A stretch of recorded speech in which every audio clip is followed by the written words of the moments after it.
We are live on YouTube. We're live? Yeah, we're here. Hi. We're here? Holy shit. Hey! Hey guys! Better late than never, right? Technical difficulties. Sorry, but thanks for joining us. Anyways, welcome to the Infernal Brotherhood of Scruffy Looking Nerf Herders. Today we are getting together to discuss HoloNet news. What's on the agenda for today, Adam? HoloNet news. So we've got a lot to talk about, actually, and so much that I'm pulling up my notes to try to. Yeah. Well, here's the greatest problem: is that I had no issues with using the broadcasting program for years, literally years, not one problem at all. And then today it's saying I've exceeded some API quota, and I don't know what that means, and I don't know how to fix it, even after an hour or 42 minutes of trying to fix it. So sorry that you're not the regular production value, and it's just gonna be two cameras bouncing back and forth. But this is all we have today, and this is what we're gonna have to deal with. So, hi, Cameron. It's nice to see you, my friend. Yeah, nice that actually everything's working. It's great to be here. You see like this shitty green screen behind me that's not even green looking? Well, that's not. I totally thought that was the Han Solo poster. What are you talking about? Nope, that's totally it. We'll fix it in post. There is no post. Okay, so we do have a whole bunch of stuff to talk about. Why can't I find my damn notes? We've got Mark Hamill, we've got Jon Favreau, we've got novels, we've got toys, we've got games. I mean, we have all sorts of stuff happening here. So how about we just dive in? Yeah, why not? Let's not waste any more time. All right, people. This is a HoloNet news episode, and so this is again not the traditional show. And it's not being presented in the traditional way because of the errors that we have encountered this evening, today. Like, I don't even know what fucking At some point in time, shit happened. So enjoy the green screen. It's so realistic. It's like a real green screen. I know. Touch it and everything. All right, so the first bit of news here we're going to start with is Mark Hamill being honored with the Star on Hollywood Walk of Fame. About this just happened this last time. week. Right? I mean, this guy starred, like, the starring role in the movie that changed cinema forever, like, from that moment on. And it's crazy that it took this long. But yeah, thoughts? Thoughts? About fucking time. And Harrison Ford was funny as shit with all the stuff he was saying. See, of course, he was there, but he had to talk shit. And, oh, there were more people here for mine. About that, whatever. Shit, it's like, seriously, Weird Al got one before he did. I mean, don't get me wrong, Weird Al deserves a star, for fuck's sake, but... I guess. I've never been a huge Weird Al fan, but definitely Mark. I mean, fuck. Oh, okay. I think my wife's calling me, so I'll have my people talk to your people. Maybe you can explain the draw. I've never understood it. Like, what is it about him that's particularly great? Oh, he's a great musician. Like, if you ever listen to any of his actual like original shit, not just his parodies, like, excellent musician. And UHF. Tell me you're not a fan of UHF. I did enjoy it, yeah. And it's not like I don't enjoy his music. It's just I just don't know what the big draw is. I was overseeing a conversation between like 3 other people the other day that I respect that were also singing his praises as if he were the greatest of all time in parody. And maybe in parody he is, maybe in musicianship he's incredible. I don't know. I just don't connect with it. I don't. Yeah, fair enough. Like I enjoyed like the Dr. Demento show as a kid, like listening to those old records when they were releasing them. Dude, I've got a Dr. Demento record for you to listen to. Weird Al's on it. It's pretty dope. It's a whole cover album. But that was my exposure to him, and sort of that sort of mockumentary type music. Not even really mockumentary, but just sort of, I don't know what you would call it. Different music. Yeah. But they are parodies of actual songs or actual events, right? Yeah. I mean, it's not like it's traditional. I'm going to write a song. This is a popular song that I'm going to put new lyrics to. Yeah. So I don't know. I've never really. Whatever. Right. It's okay. Everybody's entitled to their opinion. You just have a wrong one. It's true. It's true. It won't be the first time. But Mark Hamill, way overdue. Super excited for this guy. I mean, we can sing his praises about the 3 Star Wars movies that he starred in, but he's so much greater than those 3 Star Wars movies. Amazing voice actor. Like, just plain simple, like that alone should have put his ass on the, boardwalk before this. Yeah, it stuns me that whatever. Long, but he's there. Congratulations to him. Super excited about it. And again, I had we had production values set up and pictures. Yeah, no, it's not going to make any sense. All right, so the next bit of news here we're going to be talking about is Jon Favreau is going to co-produce and write a live-action Star Wars TV series. What? Yeah, pretty damn excited. Are you a fan of Mr. Favreau? I am. I mean, I had to, truth be told, I had to look him up this morning because I couldn't remember where the fuck I knew him from. Yeah, well, man, I'm so bad with names. And I'm looking, I'm like, okay, I know this guy, but why is it important? Why do I care? And then, looked up and I'm like, oh, I'm a dumbass. Of course he should do a live action Star Wars movie or show. He's an accomplished actor. He's an accomplished producer. He's an incredibly accomplished director. Disney trusts him with massive franchises like Jungle Book, Lion King. So to think that, like, I don't know, did you see the live action version of Jungle Book? Hell yeah, I did. It was amazing. Right? I mean, it was truly just beautiful. It was a great show. To think that he's going to be doing that with our universe, the Star Wars universe. Oh my God. Can you imagine if Christopher Walken's going to be in it? Oh my God. I would. I think at that point I could just kill myself because life would never get better. just period. Okay, so because we know this is going to be a live action series that's going to be streamed on Disney's new streaming service that's going to be released next year, what do you think do you have any speculation? What do you want to see out of it? What do you expect? What era? What characters? I have no fucking clue. Like that, especially because they already have people on board that, rumor is that they're going to be doing like sort of Old Republic era type stuff. Because I mean, really, that's within their vein of writing. I don't know. I would like to think that it would be sort of almost like the gap. Well, I guess there's not really much of a gap, but somewhere in the vein of, between 3 and 4, because it seems like between 2 and 3, they're really killing it, or 2 and 4, they're really killing it as far as like the shows. I mean, Clone Wars, that's something I always go back to. Rebels, I'm actually starting to like. Yeah, I really think in that era, that would be my guess because that's where they're killing it. But I really don't know. What about you? I would love to see a Luke Skywalker TV series about his adventures in discovering the Force after Return of the Jedi, because it's known now in canon that he has gone out and searched the universe with R2 and he met Snoke during his journeys. It would be an amazing series that could literally run as long as you wanted. I mean, we're talking like 30 years or something like that between the two. Oh yeah. So it could explain how he got to where he is in the Last Jedi or even the Force Awakens. It would be really nice to see that period fulfilled. There are actors that look remarkably like him, or he could just reprise his role in the final seasons of it or something. Yeah, hell yeah. That would be amazing. Like, God damn it, Disney, if you're listening, come on.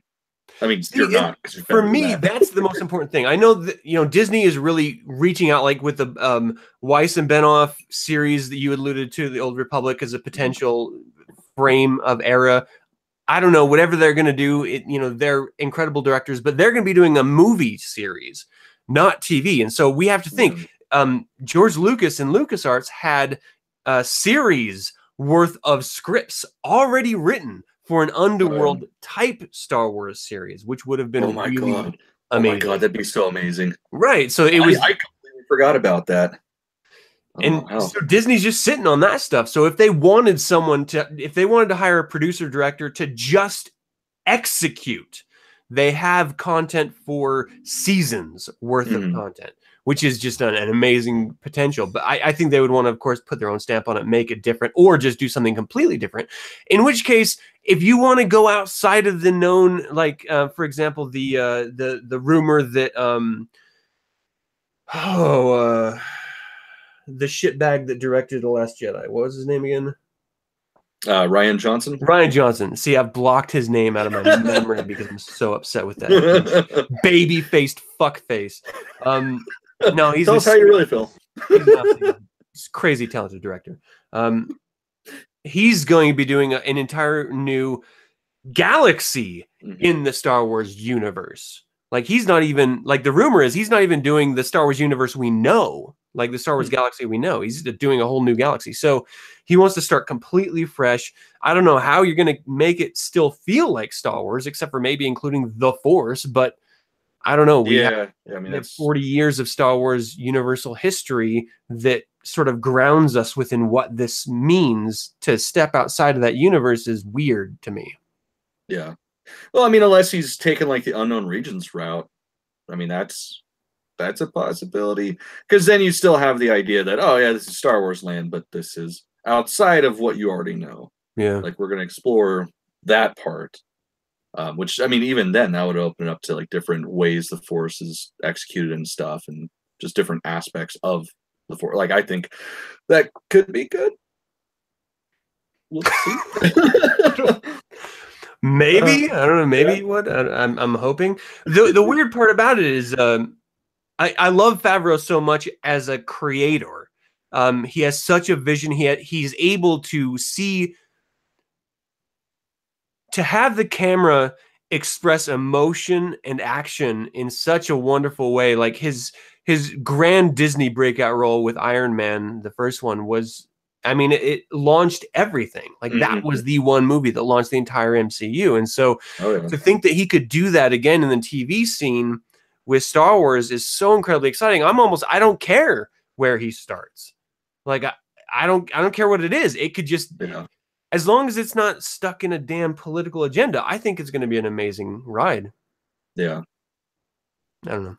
I'm really excited. I genuinely think there's a possibility with, again, Luke Skywalker traveling the galaxy. There's tons of stuff that you could do in just gaps of Han Solo or any other the lesser known characters. I mean, how did Boba Fett turn into Boba Fett? Like he was teased as a young bounty hunter in Clone Wars, but from that point to how we met him in Empire Strikes Back, there's no one knows anything. Yeah. So that would be another. That'd be amazing. Or hell, even just focus on the Mandalorians.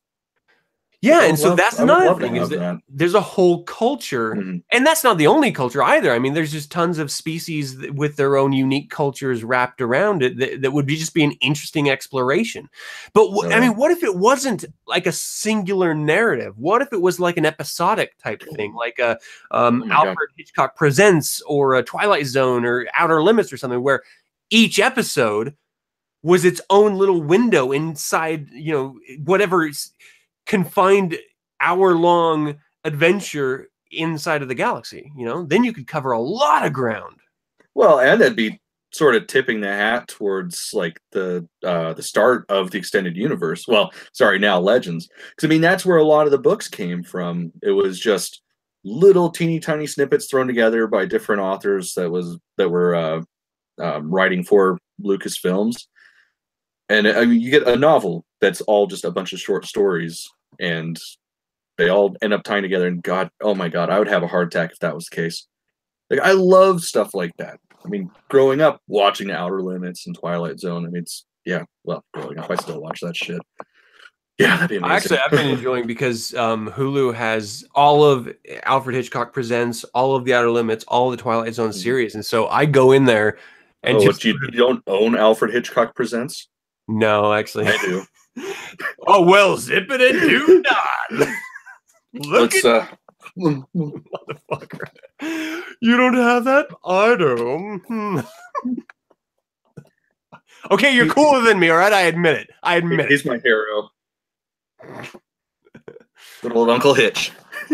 It's exciting though, and the rumor is that this series is going to be the house of Star Wars Resistance, which is the next animated series, presumably led by Dave Filoni. Which, after the series ending of Rebels, which we're going to talk about in here in a second, is an exciting thought of what potentials, what could happen. Yeah. But you and I have both, like I finished The Last Jedi. Have you finished the novel? I have not. I just got to chapter 20 this morning. Okay. So this is the next news bit that we want to touch in HoloNet news on Infernal Brotherhood of Scruffy Looking Nerf Herders. Hey, that's us. Last Jedi novelization. So I don't know why I expected it to be different in the movie. Yeah. I think it was hope. Hope is what we had. I mean, that's I had a new hope. Yeah, that's like, ooh, expanded. Like, fuck yeah, I'll totally, listen to this for 3 days straight for the extra stuff. And is there extra stuff? I mean, the prologue's pretty sweet. The prologue, listening to that, like, okay, so spoilers for anybody who hasn't. I mean, if you're watching this and you haven't read it, whatever. So the prologue, what the hell did you think about that? Like, I seriously, like for me, I have never, for one reason or another, I've never really considered an alternate timeline for Luke Skywalker. It just never crossed my mind. And then for that dream to be of him living on Tatooine with his wife, running the moisture farm, like that. At first, I was pissed because I'm like, what the fuck? This is Disney changing the timeline because now it's okay to go back in time and change stuff. And then I realized that was a dream, like a Force dream. And God, that blew my mind. I love the idea that Luke is pondering possibilities. Like, what if I was never involved in any of this? My entire life has been, and you can argue that his destiny was out of his hands the entire time. And he was a slave to the circumstance of the time. He was forced into this adventure. He was forced just by his very nature and, the cinematic events around his life to go down this path. And then if we're going outside of my realm of comfort and just saying, okay, Rian Johnson's reality is the reality of him as he ends up in The Last Jedi. Well, he's in a shitty place right now. Yeah. I don't accept how he got there. I don't accept that that's the character, but for this stupid fucking story, that's where he is. So it makes perfect sense to me that he would regret that journey. I mean, as an actor, Mark Hamill regretted playing Luke in this fucking script. As a viewer, I regret this fucking thing. The only people that seem to be okay with it are the fucking two people in charge right now, Kathleen and Ryan. So, whatever. But I like that. I like that he was sort of second guessing, saying, what if I was just a normal dude? And I think that's like a normal thing for anyone who finds success in life, in any measure of success, whatever it is. I mean, you're a business owner. You ever just think, what if I was just fucking in a cubicle? Like, it would be so much easier. Every fucking day. It's like, why did I become a professional artist? Oh, yeah, it's because I don't have a fucking choice. What would it be like to have money? Whatever. I'm fulfilled in life. That's funny. But it is, it's a natural human extension of wanting to explore your own past decisions, choices you've made, potential realities that you've experienced. I loved that aspect of it. And then you're immediately snapped back into reality and you're like, oh no, this is still the same fucking story. And there's not that much difference. What was great about The Last Jedi novelization is that they explained the characters and where they are, and they set up so many wonderful tidbits of possibilities and excitement of storylines that were never followed through on. And so it makes us even more frustrating because they took so long to write this fucking novel after the release of the movie. They clearly were trying to wrap up like some sort of tale. What's that? It's because they knew they fucked up. I really think that's what it is. I thought that's what it was too, but they didn't tie any bows around anything. Yeah. Like they didn't try to connect the two movies at all. They just said, okay, well, this is a novelization of this script with total disregard of the previous film or the setup universe that it set up. And we're just not going to address any of it. And we're not really going to include any real expanded information, even though we're calling it an expanded novelization. Yeah, it's basically they just drop the expanded edition and just put the cock tease edition, because that's really what it is. It's just a fucking cock tease. Like the biggest thing that I like, and it's so minute, but especially with the Solo film coming out so soon, it makes a huge difference, at least for me, was the emphasis on Han Solo being a loner, having no home, and the importance of that dice and that cockpit to him. I mean, of course, that's only like a couple minute excerpt, but like honestly, that's been my favorite part of the book so far, was just the mention of the dice and Han Solo's personality. Yeah, that was worth buying, I guess. Leia's explanation of not explanation, but her eulogy at the funeral, like I was getting misty. I was genuinely enjoying that. I was like, this is a proper send off to a proper character that never got it in the actual film, which made no logical sense. No. If they did that, there wouldn't have been a dry eye in the house. Period. Yeah. It would have been awesome, but instead they were like, let's just do a fucking Benny Hill chase. Yeah. So the novelization, like this, I was talking to my wife. I'm like, I spent 20 some odd bucks on this, expecting to feel better about this movie that I watched twice to try to feel better about the movie. And I feel worse. Like I'm more angry. And now we're 2 days away from the video coming out with all the extra bonus features. And I know I'm going to fucking buy it. You have to. What the fuck is wrong with me? Like, It's because we're junkies. We have to have that fix. We know it's going to destroy us every time. We feel fucking disgusting afterwards, but we always go back, and Disney knows it. I hate it so much that I am such a goddamn slave to this. I really feel like a fucking addict. Like it bothers me. Oh yeah. That's first thing I did this morning. I was listening to the audiobook, and then, oh yeah, shit, that is in 2 days. So I started looking up what retailers have the best exclusives and where I'm going to go. It's like, shit, I'm going to have to get up and leave my house 2 hours before I usually do just to get a movie that I don't even want to fucking buy. What the hell is wrong with us? Well, that's why I'm so excited about the TV possibilities, because like they're following. I mean, traditionally so far, at least, who knows? Maybe Jon Favreau is going to pull a Rian Johnson and totally throw us for a loop. But as far as today, they've respected the lore. They've respected the progression of the history of this universe that we've grown to love, the timelines and everything. And so the possibilities on TV are so much greater. So even if the movies are coming out and we're like, well, fuck that. I hate that movie. I hate these Star Wars movies. We still have the TV series that have traditionally always, at least in some way, done fan service and respected the established doctrine. Yeah. That's weird to say, established doctrine. Like it's a religious thing.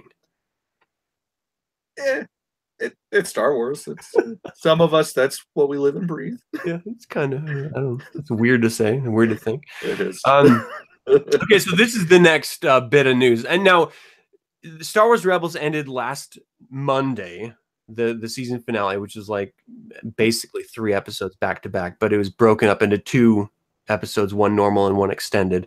It set up, and we're going to do a whole show on sort of a retrospective of the series. And so we're not going to get into like minutia here, but I definitely won't, because I haven't seen it yet. Getting there. I'm gonna have this fucking series done before the next episode. Like, I started that shit Tuesday. I'm already halfway through season 2, so I got this shit. Yeah, dude, it's fucking cold out. I can't go do fun things. It's cold. So the series is done. I watched this with my kids from beginning to end as it was released. Like we immediately bought the series on iTunes. We watched it on our TV every single time that a new episode was released. The next day it came out on iTunes, so we'd all sit down and have dinner or just whatever and just watch it. It's not great. It's not a great series in my opinion. It's good. It makes some really wonderful tie-ins. And it gives you callbacks to some really wonderful characters that when Disney bought LucasArts and made everything Legends, they pulled that Legend content back and presented it to everyone in a not always fresh and new, but an interesting way. And so I really loved it for that. But setting the entire series up, you were constantly wondering, well, this series is ending. A New Hope is beginning. Mm-hmm. There were no Jedi around. There's 2 Force wielders. How are they going to address this? And they addressed Thrawn. I mean, just Thrawn alone is an exciting idea. So what if, and you haven't seen the finale, you said? No.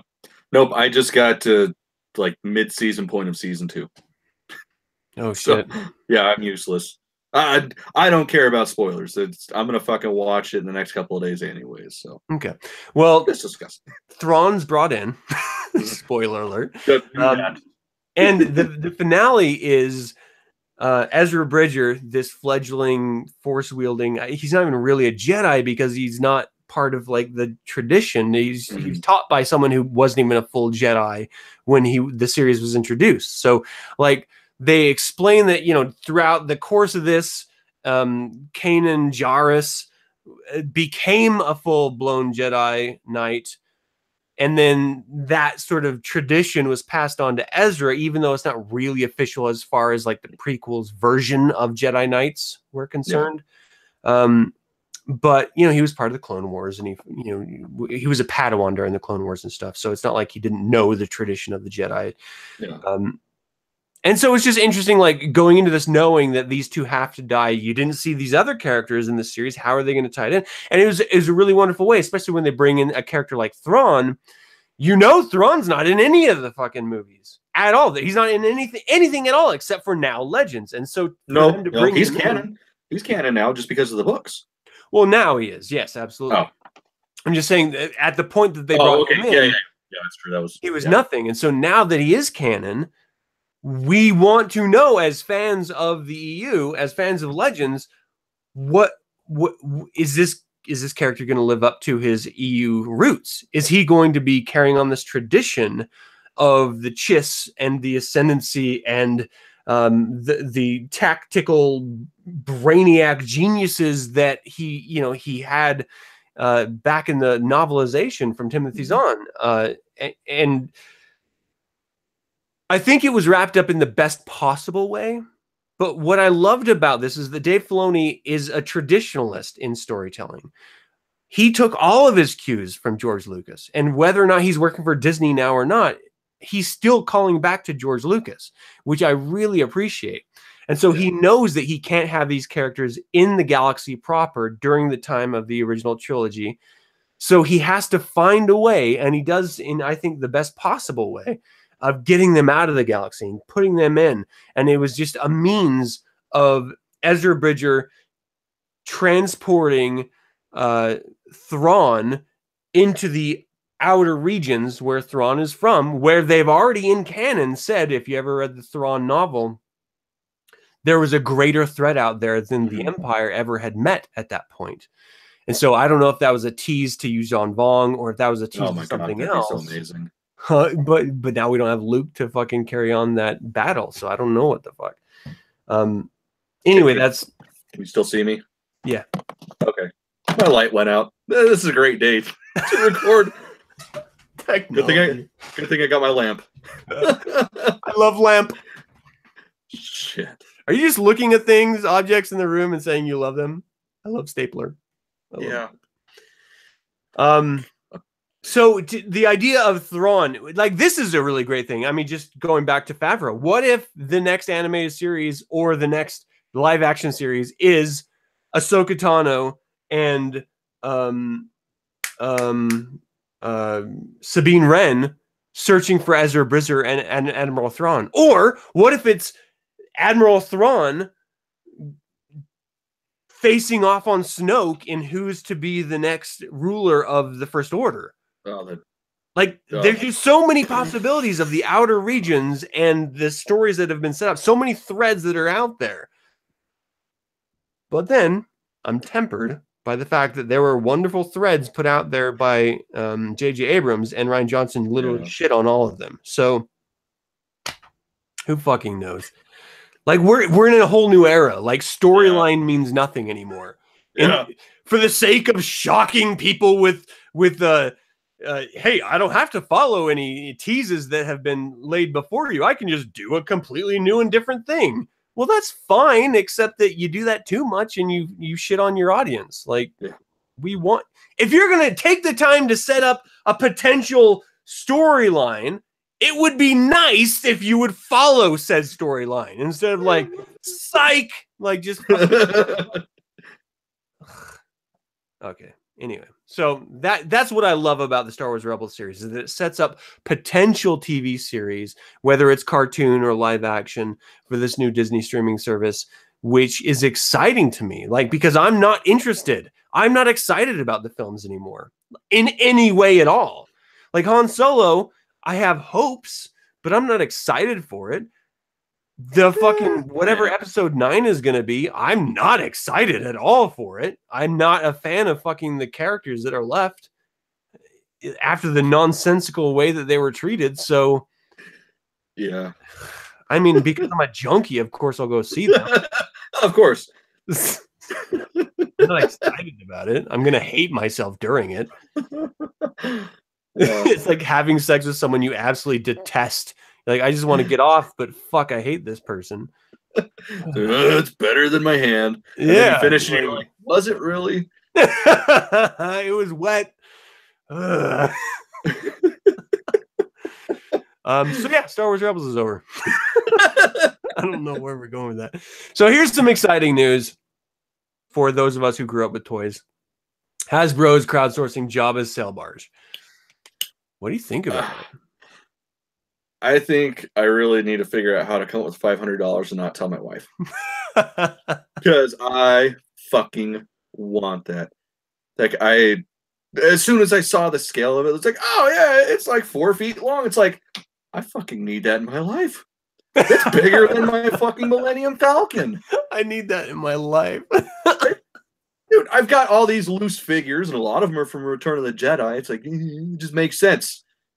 Do you think it would fit the Jabba toy that came out back in the day? Ooh, I don't know. At 4 feet, it might be big enough just to fit. It should be. Well, because I mean, from my understanding, they're cloth canopies anyway, so it'd be easy enough to get them under there. Oh my gosh. I had that Jabba toy, and I loved it. Nice. Loved it as a kid. It was great. He had like two little trap doors opened underneath him where he sat. Yeah. He had a little slice noodle.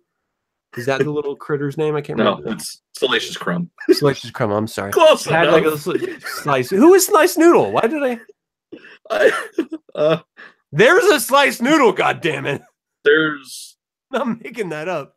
Droopy McCool. I'm Googling this. Yeah, you should probably look that up, because I think you're just making things up. I might have. I'm looking and it's showing Vegetail shit. I mean, it totally sounds like it could be a Star Wars thing, at least.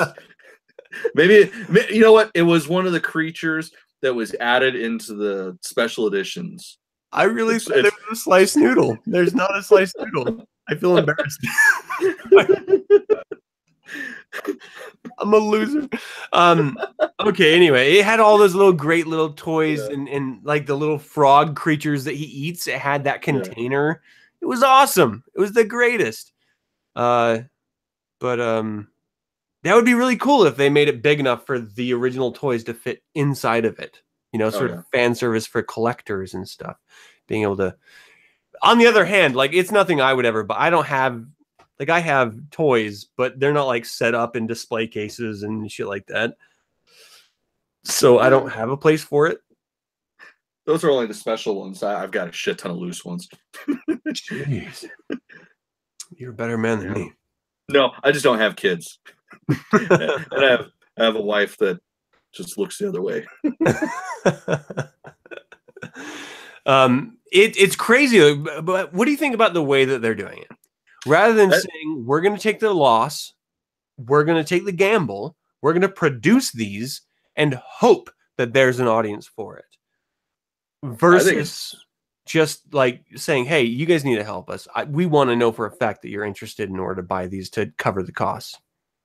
I think it's genius. I mean, it's actually almost like a throwback to the original Kenner toys, if you think about it, because with the original toys, like they weren't produced fast enough, so you bought the card, like your little voucher.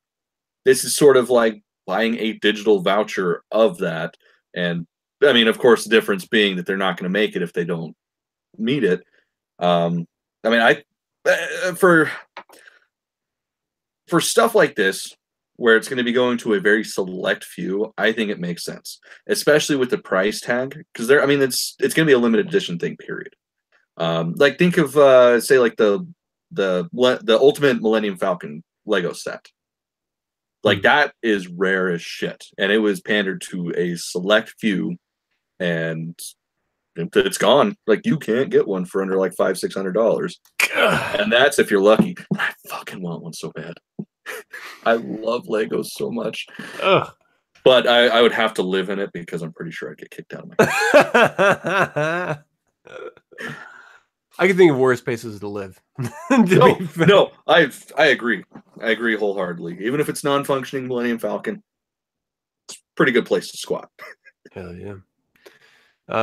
So anyway, like the detail on this barge is crazy. Mm-hmm. Like they have an Ilthorian corpse molded into one of the panels, and it has everything from the pilot's cockpit space to Jabba's lounge and the deck that was featured in the movie that was just so amazing. I mean, it's incredible. It like the model is stunning. Mm-hmm. I love the idea that stuff like this exists, even if I can't rationalize purchasing it. Yeah. I'm just stoked that there's an audience for it. I think it's super cool. Yeah. It'd be nice to at least see one at like Walmart or something. I just want to look at it. Yeah. Because I'd probably break the fucking thing, to be honest. Like it'd be one night where I'm like, look, I'm gonna open it, I'm gonna fly it around, and then I trip over a cat or something and just smash it into a million pieces. Or worse yet, it's just like one of the dogs just comes in. Like it causes fucking havoc, and then all of a sudden it's just gone. It's in little pieces. So it wanted a new chew toy, and Jabba's fucking sail barge was it. Oh, yeah. That would be a tough decision on whether to smack your dog or not. Well, I love you, but I'm gonna fucking. Luckily, my dogs are pretty good. They know better than to touch Daddy's toys. Like even if it's on the floor, they just kind of look at it like, nah, better not. That's awesome. Only ever had one toy destroyed, and it was my fault because it fell into their toy bin. Yeah. Because of course they have a toy bin. Of course. They're not spoiled. They're spoiled. Not at all. They're totally spoiled. Hey, you love your animals. Nothing wrong with that. So the next bit of news that we want to cover is the novel Last Shot. So this is a tie-in to the movie Solo coming out, a Star Wars story, but it's set in 3 different eras. So it's sort of before Han Solo was Han Solo, during Han Solo and Lando Calrissian's, I don't know, crime spree hangouts, whatever potential stories are there, and then after. What do you think about this? I think, like, I just found out about it this morning, and I'm surprised that I just found out about it this morning. Like, this is the book that I've been dying for since they started the new canon. Because, I mean, those are some of the best exploits in the expanded universe. Sorry, the Legends was just, the backstory behind Han Solo and Lando Calrissian. So I'm pretty stoked with this, and especially to have it to where it's not just a single narrative. Like, it's going to be a bunch of things going on that should hopefully tie into the movies. Mm-hmm. I cannot wait for it to come out. Like, I'm gonna probably be pre-ordering it as soon as I get off this. Well, I love that they're featuring both a Han Solo and a Lando Calrissian front and back cover reference. Oh, I didn't notice that. Because it lets you know that this is, in fact, not just about one of them. Like, this is a pair of scoundrels that are connected through time and history. And whether it's for the better or worse of either of them, they are universally connected. And so when you go from The Empire Strikes Back to Return of the Jedi, you know that this is a group of people. These are two individuals that, one, are truly individuals. They have their own traits and style and quirks and everything. And you love both characters. They just share clothes. It's okay. But they're just great characters. Like, both of them, they're the same, but they're completely different. And to know that they have this interwoven history together, I mean, it's just, I can't wait to read these adventures. Like, I want to know how they met. I want to know the misadventures they shared, and I want to know how they had the falling out. Like, was it just the dice game that he won the Millennium Falcon and Lando was like, "Fuck you, Solo, take my ship"? Or there has to be something more, you know? Yeah. I love the idea of it. I just love it. Growing up, Me too. Watching Empire Strikes Back, you thought Han Solo was the pinnacle of smooth. Oh, absolutely. And then then you see Lando Calrissian and his first line with Leia Organa, and it's just like, oh my gosh, Lando has fucking rivals. Oh yeah. Just the possibilities of that, the misadventures. I want to see that so bad, just so desperately bad. Oh yeah. I just started watching Atlanta, which is a series that Donald Glover produced and wrote. And he's, of course, playing Lando Calrissian. I love that series so desperately much. It is so amazing. And if he brings a fraction of the character that he portrays in that series, or the character that I saw him portray in Community, or the talent that he portrays in his musical career, like, this is going to be a great Lando. Oh yeah, I am not worried about him at all. Gosh, I'm so excited. So yeah, the novel I'm super stoked for. I can't wait. I'm hoping that they touch on the scum and villainy that is the underworld. Like, that's what I want to see. We've seen the pristine empire. We've seen the backwoods Tatooine. I want, like, the dirt, the grime of the underworld, because we've never really saw that. Give me Nal Hutta and we're good.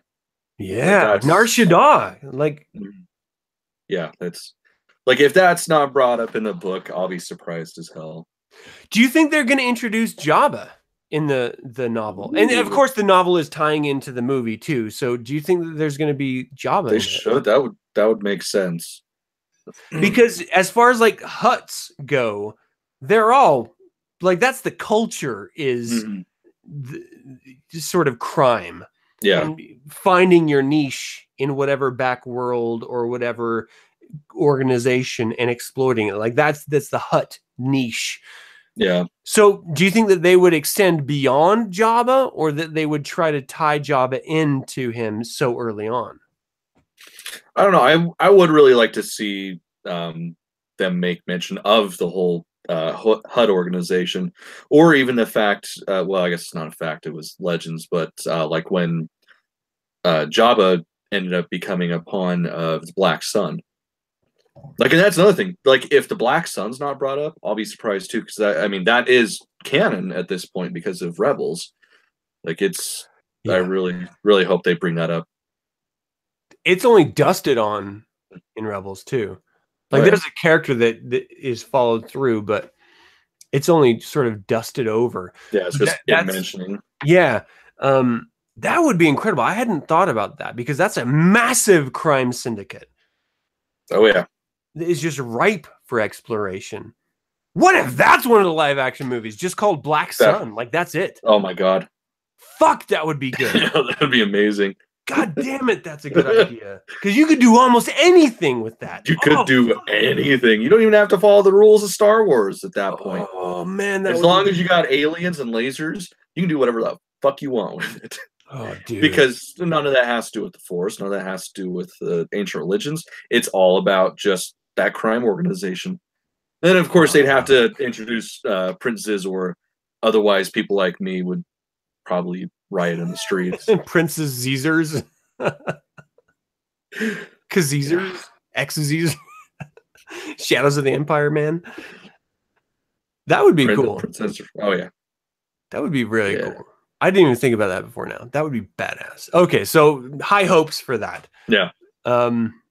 So you're playing Battlefront 2. I played it once with you at your house, but that was it. We showed that on a fucking video clip. Except for me stripping down and changing. I edited it out for the sake of the audience. Still, it was just for too the sake intimate. It wasn't intimate. You didn't see anything. I got a small dick. Whatever. It would have been hilarious. It was just, it was uncomfortable for me editing it, having you look at the camera and get undressed. I was just like, I can't handle this. That was the best part. Eye contact the whole time, even when I almost fell. Oh, man. Okay. Yes. Battlefront 2. Is this exciting at all to you? Like the fact that... You know what? When did this last one come out? Because I haven't touched it yet. Because last thing I touched as far as the content was it's February 28th. Oh yeah, no, I have. With everything going on, I haven't even really touched my Xbox. But I mean, so far so good. Like I did play the first expansion, which was, oh man, I don't remember how many years it was, but basically it was following Iden post Operation Cinder, like when she had joined the rebels and all that stuff. I mean, it was really small, it was really quick, but honestly, it was worth it. So I'll let you know, I guess. It seems like they're treating this as a sort of platform. Like the latest version of Grand Theft Auto, the online version, where they're just adding new content in rather than creating a new game. It seems like that's how they're treating Battlefront. Well, that's sort of the model of most narrative games nowadays anyways. Like you purchase the main game, but in order to get it in your hands faster and also to make more money off of it, you have to purchase the season passes or what have you. And then that includes, extra stories that, usually you're looking between about 30 minutes to maybe 2 hours if you're lucky as far as gameplay is concerned. If you're the crazy person like me that gets caught, like you're like, oh yeah, mission. Oh, that's pretty. I'm going to look over here. Oh, they really painted that sky beautiful. Oh, those trees, God, those are amazing. I'm going to go walk over there and look at them. That's how I play video games. So nice. It takes a long time. Yeah, no, I like that as long as the world is developed. Like the game world is the landscape and stuff.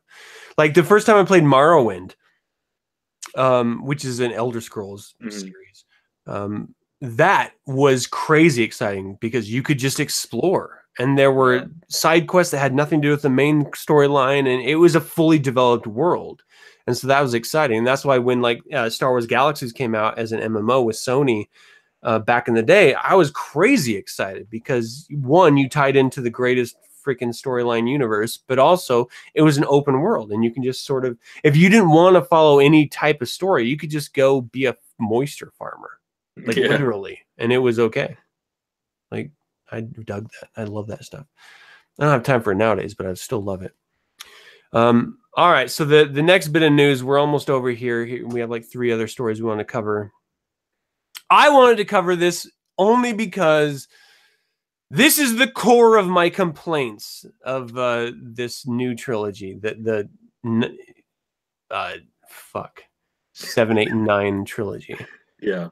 And it was a Star Wars live stream of Andy Gutierrez, who I love her as a content creator. She does wonderful work for Star Wars. She was interviewing Daisy Ridley, the actress who plays Rey in the Star Wars series. And Rey is sort of as a character, she has never had any problems with overcoming adversity. Yeah. This is my greatest complaint. Luke Skywalker suffered. He struggled. Han Solo, Leia Organa, every single character that we love in the series has struggled to get to where they are. There was a growth progression. But Rey as a character, other than being stuck in a limbo atmosphere on Jakku, never struggled, never fought to get to where she was. And so there's this big online community saying that she is a Mary Sue, which is this ultimate character that never had any problems and is always the best at everything, evidenced in the movies and in the novelizations where she beat Luke Skywalker. She beat Kylo Ren. She immediately knew how to use the Force after struggling twice to convince a stormtrooper to let her go on fucking the base. I've got my theories about that. I'm going to put a pin in that. Okay. So she, as far as the movies go, she's never really struggled at all. She's always been at her peak of ability. Like, it's always dormant in her. She never had to develop it in order to become great. And so there's been this sort of backlash on the fans that have said, oh, she's a Mary Sue, to say, no, she's not. They wouldn't, make her that type of a character. Maybe they just haven't released the story yet, or they haven't shared her struggles yet. And then the actress who portrays her, who is privy to all of the information that has been released as of yet, in this interview says, well, what are some faults in this character? And she says she doesn't have any faults. She has no weaknesses. Fucking perfect. Bullshit. What kind of a character doesn't have weaknesses? That's what literally defines character. Yeah. Weaknesses and overcoming them, or being a wonderful character despite of them. But no, that's what makes a fucking hero. Like, if she's going to be a hero, you cannot be a hero without overcoming something or going against all odds or just something. That's the hero's journey. Like, yeah, exactly. Like, that is the whole premise. That's the whole structure of the Star Wars franchise, is that classic narrative of the hero's journey. Yeah. And she has none of that. I mean, my thing, okay, and just to play devil's advocate, and this might just be me and how I picked up on it, but listening to the audiobook of The Last Jedi, it kind of talks a little bit more about the moment where where Kylo Ren was going into Rey's mind to find the star map, and how she ended up going into his. Now, it's really grasping at straws to think maybe this is why, but if she was, for lack of a better term, like a force vampire or whatever, touching someone of that caliber's mind, I could see maybe because it does say that she actually goes in and sees him. I could see maybe that being, oh, okay, well, maybe she came out with a little bit of an understanding about how to use some force properties, but I don't know. I guess it's just me trying to rationalize shit, because it's like, that's not okay for her just to be like, do, I'm a scavenger. Oh, this is cool. This is cool. Oh, that's lightsaber. Okay, wah, I'm a Jedi. Yeah, and that's kind of what it seems like it's becoming. And that's how they portrayed in the films. And then the actress herself says that there are no flaws. Like, how can you be invested in a character if you don't see them at their lowest, or absolutely, at least the lowest on, whatever the medium is?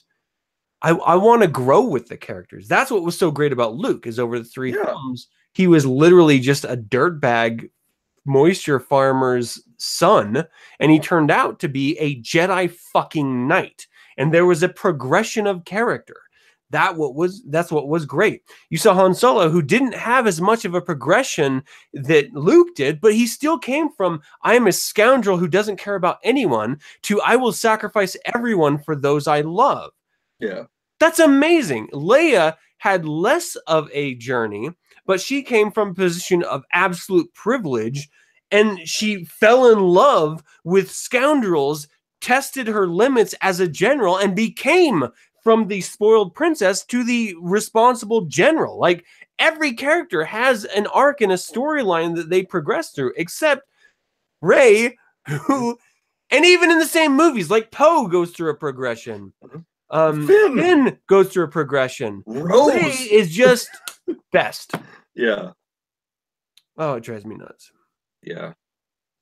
So anyway, I want to bring up that because it just proves that there is something fundamentally wrong at work here. Yeah. And it's not that she's a girl, and it's not that it's the actress, and it's not that it's Disney. I don't know what it is.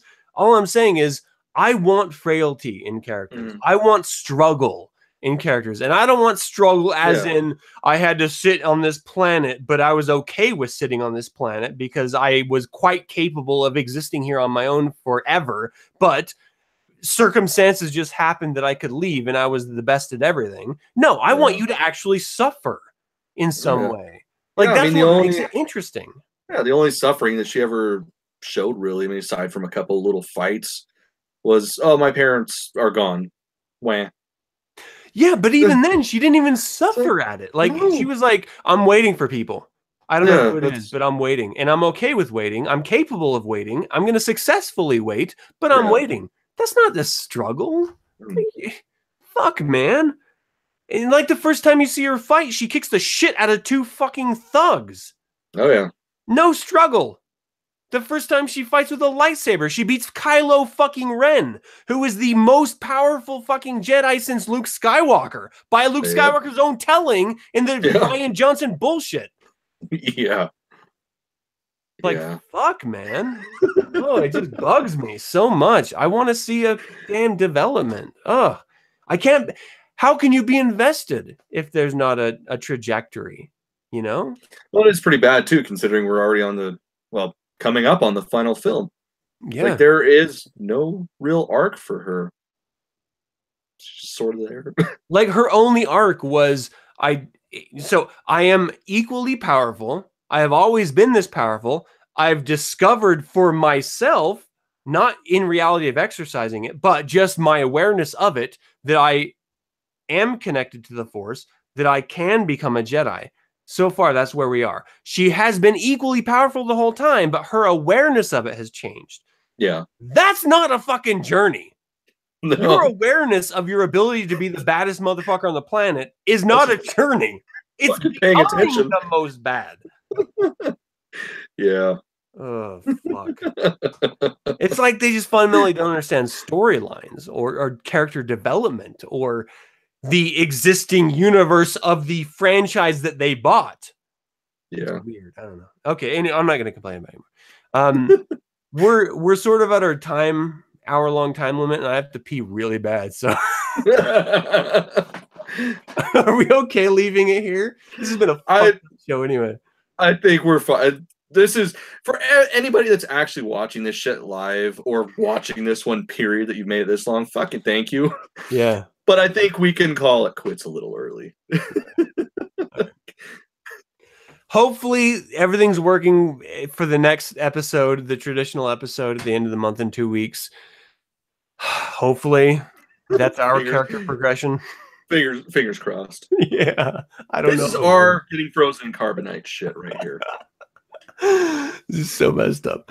Well, okay. So thank you everyone for tuning in. Thank you for your interest. Make sure you subscribe to the YouTube channel, like the video, share it if you care.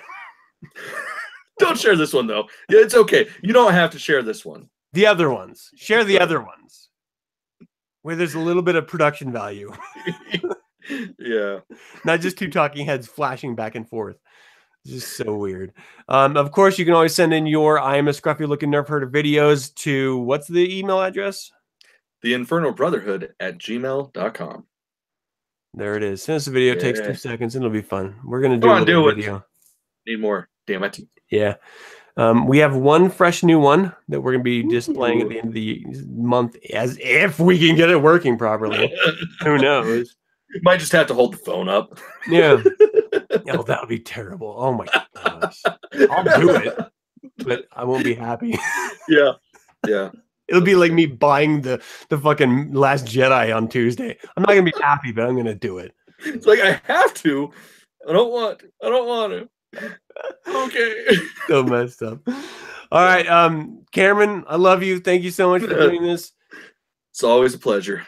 The audience, hey, until we can speak again, may the force be with you. Bye, guys. We don't have an outro. So. Nope.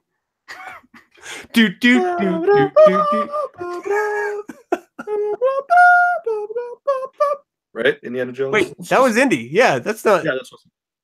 No, that was intentional. Okay. All